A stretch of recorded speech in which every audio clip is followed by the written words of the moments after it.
Item ಯಾವುದೇ ಇರಲಿ try ಮಾಡಿ ಆಚಿ ಚಿಕನ್ ಮಸಾಲಾ. ಆಚಿ ಚಿಕನ್ ಮಸಾಲಾ. ಮೋದಿ ಹೋಗುವ ದಾರಿಯಲ್ಲಿ ಜಿಲೆಟಿನ್ ಕಡ್ಡಿಗಳು ಪತ್ತೆಯಾಗಿದ್ದಾವೆ. ಮೋದಿ ಹೋಗುವ ದಾರಿಯಲ್ಲಿ ಜಿಲೆಟಿನ್ ಕಡ್ಡಿಗಳು ಅಂದ್ರೆ ಪತ್ತೆಯಾಗಿರೋದು. ನರೇಂದ್ರ ಮೋದಿ ಅವರು ಬೆಂಗಳೂರಿಗೆ ಬಂದಿದ್ದಾರೆ. ಈ ಸಂದರ್ಭದಲ್ಲಿ ಅವರು ಹೋಗುವ ದಾರಿಯಲ್ಲಿ ಜಿಲೆಟಿನ್ ಕಡ್ಡಿಗಳು ಪತ್ತೆಯಾಗಿರೋದು ಮೋದಿ ಸಂಚರಿಸುವ ರಸ್ತೆಯ ಪಕ್ಕದಲ್ಲೇ ಪತ್ತೆಯಾಗಿದ್ದಾವೆ. ಜಿಲೆಟಿನ್ ಕಡ್ಡಿಗಳು ಪತ್ತೆಯಾಗಿರುವಂತಹ ಹಿನ್ನೆಲೆಯಲ್ಲಿ ಈಗ ಬಹಳಷ್ಟು ಅಲರ್ಟ್ ಆಗಿದ್ದಾರೆ ಪೊಲೀಸರು. ಮೋದಿ ಹೋಗುವ ದಾರಿಯಲ್ಲಿ ಜಿಲೆಟಿನ್ ಕಡ್ಡಿಗಳು ಪತ್ತೆಯಾಗ್ತವೆ ಅಂತ ಅಂದ್ರೆ ಏನರ್ಥ? ಮೋದಿ ಸಂಚರಿಸುವ ರಸ್ತೆಯ ಪಕ್ಕದಲ್ಲೇ ಜಿಲೆಟಿನ್ ಕಡ್ಡಿಗಳು ಪತ್ತೆಯಾಗಿದ್ದಾವೆ.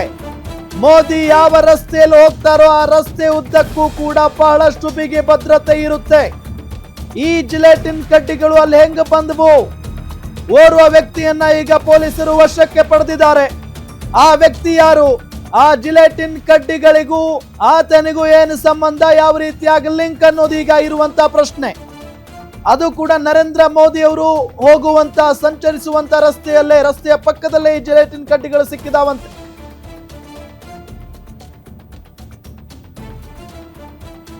ಗಮನಿಸ್ತಾ ಇದ್ದೀವಿ, ಮೋದಿ ಸಂಚರಿಸುವ ರಸ್ತೆ ಅಂತ ಅಂದ್ರೆ ಬಹಳಷ್ಟು ಅಂದ್ರೆ ಒಂದು ತಿಂಗಳಿಂದಾನೇ ಅಲ್ಲಿ ಎಲ್ಲವೂ ಕೂಡ ಪರಿಶೀಲನೆ ನಡೀತಾ ಇರುತ್ತೆ. ಯಾರ್ಯಾರು ಹೋಗ್ತಾರೆ, ಯಾರ್ಯಾರು ಬರ್ತಾರೆ, ಜೊತೆಗೆ ಅವರು ಬರ್ತಾ ಇದ್ದಾರೆ ಅಂದ ತಕ್ಷಣನೇ ಅಲ್ಲಿ ಫುಲ್ ಅಲರ್ಟ್ ಆಗಿರ್ತಾರೆ ಪೊಲೀಸ್ನವರು ಆ ದಾರಿಯಲ್ಲಿ. ಅಂತ ದಾರಿಯಲ್ಲಿ ಈಗ ಜಿಲೆಟಿನ್ ಕಡ್ಡಿಗಳು ಸಿಕ್ಕಿದಾವೆ. ಜೊತೆಗೆ ವ್ಯಕ್ತಿಯನ್ನ ವಶಕ್ಕೆ ಕೂಡ ಪಡೆದಿದ್ದಾರೆ. ಒಬ್ಬ ವ್ಯಕ್ತಿಯನ್ನ ಆತನನ್ನ ವಿಚಾರಣೆಗೆ ಒಳಪಡಿಸಿದ್ದಾರೆ. ಯಾರಾತ? ವಶಕ್ಕೆ ಪಡೆದಿರುವಂತ ವ್ಯಕ್ತಿ ಯಾರು?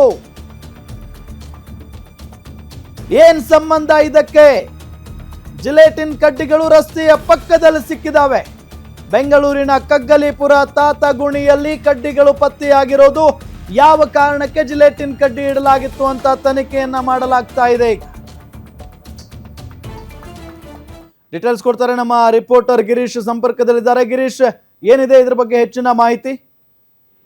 ರಾಮ್, ಖಂಡಿತವಾಗಿಯೂ ಈ ಒಂದು ಸುದ್ದಿಯನ್ನ ಯಾರೇ ಕೇಳಿದ್ರು ಕೂಡ ಬೆಚ್ಚಿ ಬೀಳೋದಂತೂ ಸತ್ಯ. ಯಾಕಂದ್ರೆ ಪ್ರಧಾನಮಂತ್ರಿ ನರೇಂದ್ರ ಮೋದಿ ಅವರು ಇರ್ತಾರೆ ಅಂತ ಅಂದ್ರೆ ಸಾಕಷ್ಟು ಮುನ್ನೆಚ್ಚರಿಕೆ ಕ್ರಮಗಳನ್ನ ಕೈಗೊಂಡಿರ್ತಾರೆ. ಅದರಲ್ಲೂ ಕೂಡ ಈ ರೀತಿಯ ಯಾವುದೇ ಒಂದು ಜಿಲೆಟಿನ್ ಕಡ್ಡಿ ಆಗಿರ್ಬೋದು, ಪಟಾಕಿ, ಬಾಂಬ್ಗಳು, ಯಾವುದನ್ನು ಕೂಡ ಎಲ್ಲಿಯೂ ಕೂಡ ಅಂದ್ರೆ ಅವರು ಓಡಾಡುವ ರಸ್ತೆಯ ಸುಮಾರು ಅರ್ಧ ಕಿಲೋಮೀಟರ್ ದೂರದಲ್ಲಿ ಇದನ್ನ ಇಡೋದಕ್ಕೆ ಬಿಡೋದಿಲ್ಲ. ಆದ್ರೆ ಜಿಲೆಟಿನ್ ಕಡ್ಡಿಗಳು ಹೇಗೆ ಬಂದವು ಅನ್ನೋದು ಸಾಕಷ್ಟು ಅನುಮಾನಕ್ಕೆ ಕಾರಣವಾಗಿದೆ.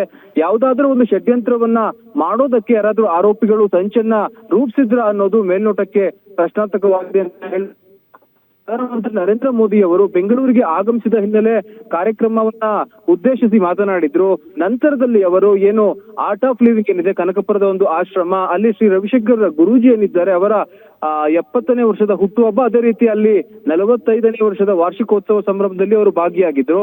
ಅದೇ ಒಂದು ಮಾರ್ಗದಲ್ಲಿ ಅಂದ್ರೆ ಅವರು ಏನು ಒಂದು ಹೆಲಿಕಾಪ್ಟರ್ ಇಂದ ಹೋಗ್ಬೇಕು ಅಥವಾ ಹೆಲಿಪ್ಯಾಡ್ಗೆ ಹೋಗ್ಬೇಕು, ಅಲ್ಲಿಂದ ಸುಮಾರು ಅರ್ಧ ಕಿಲೋಮೀಟರ್ ದೂರದಲ್ಲಿ ಈ ಒಂದು ಕೃತ್ಯವನ್ನು ಎಸಗಿದ್ದಾರೆ.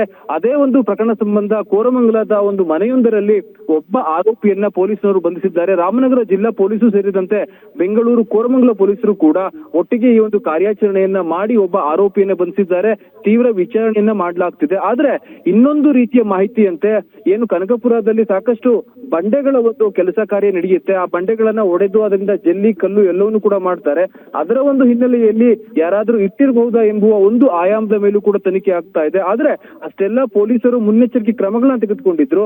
ಅದರ ಮಧ್ಯದಲ್ಲಿ ಈ ರೀತಿಯಾಗಿ ಒಬ್ಬ ಆರೋಪಿ ಯಾವ ರೀತಿ ಆ ಜಿಲೆಟಿನ್ ಕಡ್ಡಿಗಳನ್ನ ಅಲ್ಲಿ ಇಟ್ಟಿದ್ದ, ಅದೇ ರೀತಿ ಯಾವ ಉದ್ದೇಶಕ್ಕಾಗಿ ಅಥವಾ ಯಾವ ಉದ್ದೇಶಕ್ಕಾಗಿ ಬಳಸುವ ಒಂದು ನಿಟ್ಟಿನಲ್ಲಿ ಆತ ಜಿಲೆಟಿನ್ ಕಡ್ಡಿಗಳನ್ನ ಇಟ್ಟಿದ್ದ ಅನ್ನೋದನ್ನ ಪೊಲೀಸರು ವಿಚಾರಣೆ ನಡೆಸಬೇಕಾಗಿದೆ. ಸದ್ಯ ಯಾವುದೇ ಅವಘಡ ನಡೆದಿಲ್ಲ ಅನ್ನೋದು ನಿಜವಾಗಿಯೂ ಸಂತೋಷಕರವಾದ ವಿಚಾರ. ಯಾಕಂದ್ರೆ ಪ್ರಧಾನಮಂತ್ರಿ ಅವರಿಗೆ ಯಾವುದೇ ರೀತಿಯ ಒಂದು ತೊಂದರೆ ಆಗಿಲ್ಲ. ಒಂದು ಪಕ್ಷದಲ್ಲಿ ಅವರು ಓಡಾಡುವ ಮಾರ್ಗದಲ್ಲಿ ಸುಮಾರು 1 ಅಥವಾ 2 ಕಿಲೋಮೀಟರ್ ದೂರದಲ್ಲಿ ಯಾವುದಾದ್ರೂ ಒಂದು ಸ್ಫೋಟ ಆಗಿದ್ದೇ ಆಗಿದೆ. ಇದರ ಖಂಡಿತವಾಗಿಯೂ ಇದು ಒಂದು ಕರ್ನಾಟಕ ಪೊಲೀಸ್ ಇಲಾಖೆಗೆ ಒಂದು ಕಪ್ಪು ಚುಕ್ಕೆ ಆಗಿರೋದ್ರಲ್ಲಿ ಯಾವುದೇ ಅನುಮಾನವಿಲ್ಲ ಅಂತಾನೆ ಹೇಳ್ಬೋದು. ಸತ್ಯ ಆ ರೀತಿಯ ಯಾವುದೇ ಒಂದು ಅವಘಡ ಆಗಿಲ್ಲ ಅನ್ನೋದು ಸಂತೋಷದ ವಿಷಯ. ರಾಮ್, ಓಕೆ, ಥ್ಯಾಂಕ್ ಯು ತಮ್ಮೆಲ್ಲ ಮಾಹಿತಿಗಾಗಿ.